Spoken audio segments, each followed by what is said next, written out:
Sešli jsme se zde, abychom ze svého středu vybrali krále. Vůdce, který nás povede po následující dny ke konečnému vítězství. Po cestě, která možná nebude lehká, cesta plná trní a nesnází, ale jen a právě taková cesta je správná. Vede k nesmrtelnosti.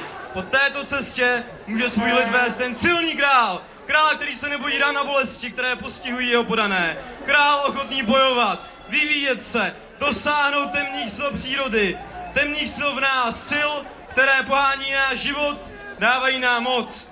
Král a cesta, obé je svázáno nepřetržitelným poutem. Bez cesty pravdy, nesmrtelnosti, vítězství, bez cesty našeho věčného národa, cesty Bořivoje, Libuše, Ctirada a Šárky, Jana Zusy a Klementa z Gottwaldova nelze dosáhnout cíle.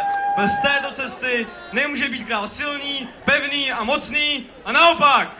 Ano, cítím se být takovým králem. Já jsem vyvolený. Já jsem ten, kdo pozvedne náš studentský prapor z bahna útlaku a ústrku dneška a znovu nechám vlád vysoko na nebesích. Budeme nade všemi a budeme mocní. A čím budeme mocnější, tím budeme podobnější bohům.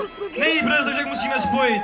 Musíme být jednotní. Už nikdy nebude dávat traktorista truhlářovi, už nikdy neplivne gymnazista na bratra z gymnázia. Jedině jako celek můžeme přežít a nakonec si dosáhnout vítězství, smyslu, moci.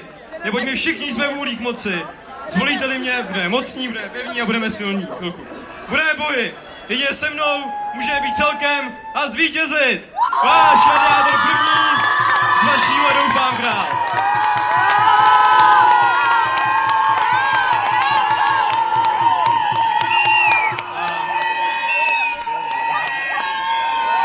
Jenom bychom rádi řekli, že jenom ten, kdo je zahnán do kouta, komu chybí jistá intelektuální kapacita a tak dále, kdo má mizerné charakterové vlastnosti, může sáhnout v argumentaci k urážce. Jenom urážka je nejsnažší cestou, jak někoho poplivat.